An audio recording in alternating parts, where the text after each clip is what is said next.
Bueno, en la entrevista de la semana recibimos a Ignacio Munyo, economista. ¿Cómo le va? Gracias por venir. Nico, un gran gusto estar acá. Aparte vino acompañado con el nene. Sí, la verdad que sí. Hace rato que están acá en el informativo. Han visto casi que todo el informativo. Así que vamos rápidamente a los temas que nos convocan. Hay mucho para conversar. He visto su cuenta de Twitter. Usted dice que la economía en Uruguay está estancada desde 2014. Sí, porque básicamente si uno actualiza la metodología con la cual se calcula el PBI, o sea, el PBI es el indicador con el cual se usa regularmente en el mundo para hablar de la actividad económica. Cuando crece el PBI, la gente dice creció la economía. Pero el PBI es una medición, que es una gran encuesta de todos los sectores productivos y que esos sectores productivos tienen un determinado peso en la economía y cuánto varía ese crecimiento. Esa gran encuesta hay que actualizarla. En Uruguay, la base de actualización es del año 2005. Por lo tanto, tenemos un problema metodológico que ha quedado obsoleta esa medición y cuando uno la revisa y la actualiza, a nosotros nos da, que lo hacemos nosotros caseramente, lo que el Banco Central está haciendo hace muchos años. De hecho, la revisión correspondería al año 2012 de las cuentas nacionales en el Uruguay. ¿Y por qué no se hizo? No sé, habría que preguntarle al Banco Central. Pero se debió haber hecho. La revisión se hizo en el 97, en el 2005 correspondería, si se seguía el mismo periodo de tiempo, 2012, estamos esperando que se publique en algún momento la revisión 2012. El tema ahí es que cuando se revisa esto, la economía en vez de crecer como ha crecido desde el año 2014 hasta ahora, hoy tenemos un PBI publicado por el Banco Central que es 7% más grande que lo que era en diciembre del 2014. Si uno revisa la metodología y la actualiza, es 0% más grande. Es el mismo tamaño de producción en el Uruguay hoy que en diciembre del 2014. En realidad, tomando los números oficiales, si vemos el desempeño de la economía, estamos un 7% arriba del 2014, en 2018. Exacto. Ahora, si hubiéramos hecho lo que teníamos que hacer, es decir, actualizar con la metodología de los precios. ¿Con qué referencia? ¿Quién actualiza y cómo se actualiza? Se actualiza con metodologías internacionales que se publican a nivel internacional, que hacen todos los países. La fecha en que se actualizan, no es que acá en Uruguay no se tocan las cifras, no es que no se manipulan, simplemente que acá está desactualizada. Una regla vieja. Sí, quedó vieja y tiene un impacto importante porque justamente hay un sector que ha crecido mucho y que crece, que es el sector de las telecomunicaciones, que está con un precio. Imagínense, para que quede claro cuál es el problema que hay acá. El precio que tiene hoy el sector telecomunicaciones para llegar a ese 7% de crecimiento es el que tenía en el 2005. ¿Cuánto costaba la transmisión de datos? ¿Cuánto costaba el minuto de internet en el año 2005 y cuánto cuesta hoy? ¿Cuánto costaba una llamada de celular en el 2005? Acuérdense que había que cuidarse si llamamos a otra compañía, si salía carísimo, había que tener aquello de amigos, ¿se acuerdan? En el celular para no pagar. ¿Cuánto ha caído el precio de la llamada del celular? O sea que el precio que se toma es el de 2005. Sí. Y la variación del volumen, de cuánto ha crecido la intensidad del uso de los datos, de las llamadas por celular. Obviamente hay mucho más celulares hoy que en 2005. Pero con un precio que es muchísimo más bajo que lo que era en el 2005.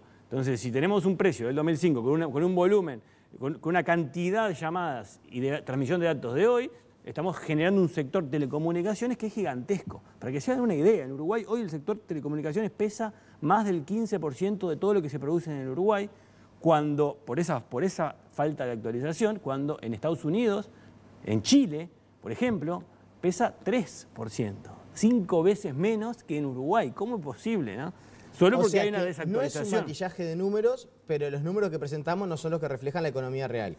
Creo que confunden, porque una cosa es estar en una economía como estamos, estancada, y otra cosa es decir que venimos creciendo que hoy estamos 7% arriba de lo que estábamos en 2014. Eso era la otra pregunta. Esto del ciclo de expansión económica más grande y largo de la historia del Uruguay no es así entonces. El día que se revisen las cuentas nacionales, que algún día va a llegar, porque esto es cuestión de un año, 2 años, en algún momento va a tener que publicarse la nueva metodología. Yo apostaría que el año 2015 la economía tuvo un desempeño negativo, o sea, hubo una caída del PBI en el año 2015, porque así nos da a nosotros cuando actualizamos la base del PBI. Por tanto, no existirían cuando se revisen los 16 años de crecimiento ininterrumpido. Usted marca de la el economía. 2015 como año que seguro... Es el año, porque de hecho hoy está un crecimiento mínimo, ¿no? O sea, si uno ve el dato que hoy se publica al Banco Central, ya es mínimo crecimiento. Con la revisión se va para abajo.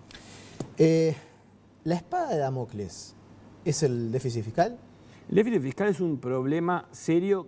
El 4,5% del PBI que tenemos es serio, pero hay que contextualizarlo. Es un número que no se puede mirar solo.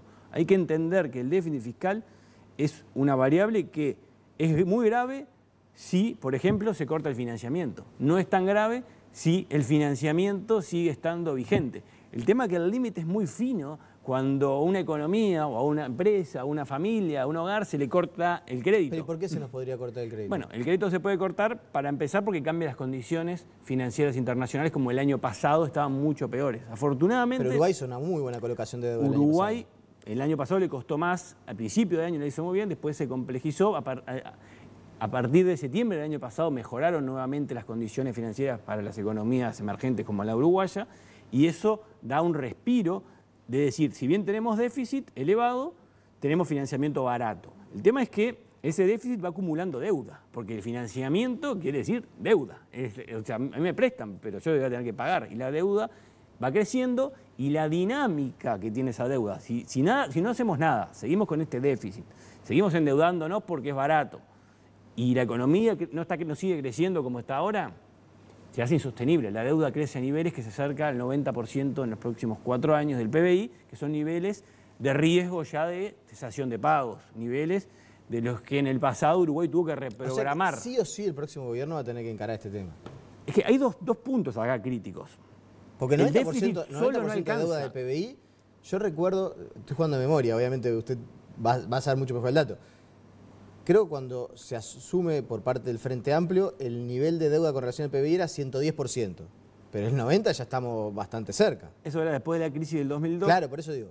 Sí, hay que, de vuelta, muy importante entender que el déficit es una variable clave, pero si la economía no crece, no alcanza el ajuste de ese déficit. Hasta puede ser contraproducente, porque hace hundir más aún la economía. Acá lo primero que hay que lograr es que vuelva el crecimiento económico al Uruguay, que hace 4 años y medio que no crece. Entonces, con un crecimiento, la deuda se va a poder pagar. Con ajuste fiscal y sin crecimiento, tampoco se va a poder pagar la deuda. La última sobre el déficit fiscal, y ya vamos a hablar del tema de cómo reactivamos el mercado. ¿El déficit fiscal se puede reducir sin una reforma de la seguridad social? La reforma de la seguridad social es de mediano y largo plazo. No es algo que, en la dinámica esta de los 5 años que digo de la deuda, no está incluida. Sí, año a año va mordiendo de a poquito una parte del gasto. ¿Influye mucho los cambios que hubo en el 2008, por ejemplo?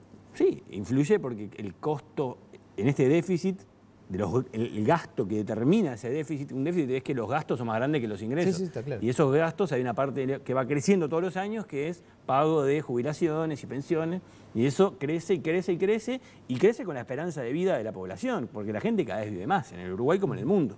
Entonces, cuando se habla de un cambio en la reforma, el primer parámetro que hay que pensar es la edad de retiro, porque la gente vive naturalmente mucho más, hay que buscar la forma de que se pueda extender los años de retiro.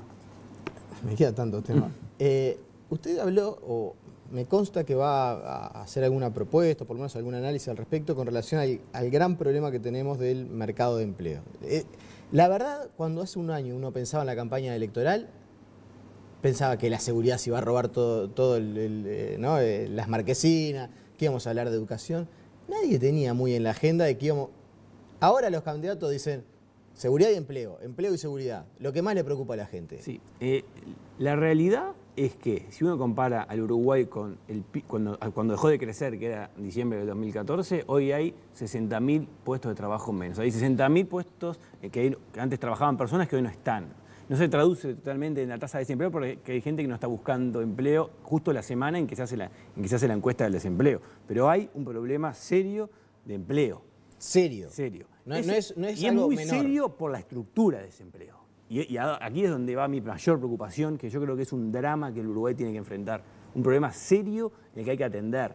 Porque esos puestos de trabajo que se destruyeron eran puestos que ocupaban personas con muy baja educación, muy baja, estoy hablando máximo de educación primaria, Esto está analizado, o sea, está analizado con nuestros números que hicimos en la Universidad de Montevideo. Con jóvenes, lamentablemente, porque con muy poca educación y todavía jóvenes, y personas que ocupaban posiciones que las tareas que estaban en esas posiciones eran muy fácilmente automatizables, eran posiciones poco sofisticadas, posiciones poco creativas, posiciones en las cuales el contacto humano de la empatía no era la base, o sea, posiciones que, y acá es donde viene mi mayor preocupación, cuando vuelva la inversión al país, que algún día va a volver, y hay que lo bato con lo anterior de la importancia de retomar el crecimiento. Para retomar el crecimiento hay que retomar la inversión. La inversión va a volver cuando se generen una serie de políticas que el país necesita impulsar para volver a tener rentabilidad en las empresas. Entonces, eso tengo confianza que el próximo gobierno lo va a hacer sea quien sea, porque no hay más remedio, porque no hay crecimiento sin estas reformas. Estoy hablando de abrir más la economía, generar acuerdos comerciales, reducir el peso del Estado fundamentalmente en las empresas públicas y generar cambios regulatorios en la parte laboral fundamentalmente para hacer más eficiente algunos mercados.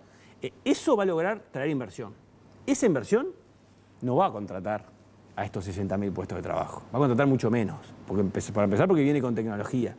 Y para empezar, los que va a contratar es gente que tiene una mayor capacitación para ocupar las nuevas posiciones laborales. Sectores, y esa gente... Porque es muy interesante lo que estaba planteando. Esto de los 60.000 puestos de empleo que se perdieron, la mayoría son jóvenes, son personas con poca educación. En la industria manufacturera, en la construcción. Ahí es donde trabajaba, no en los servicios. Pero en la construcción, por ejemplo, estuvimos viendo en este informativo, nos quedan 2 minutos lamentablemente, estuvimos viendo el tema del ferrocarril central, la construcción de UPM, el viaducto acá a 2 cuadras del canal en el puerto, todo eso ¿no va a reactivar? Eso va a reactivar, pero según lo que muestran los estudios, en la construcción antes se necesitaban, para algo que se necesitaban 2 personas, ahora se necesita 1, también en la construcción, porque la tecnología también avanza en la construcción. O sea, vamos a recuperar algo de empleo en la construcción este año sin duda, porque hay muchas obras pendientes y van a quedar colgadas para el año que viene, entonces va a haber algo ahí.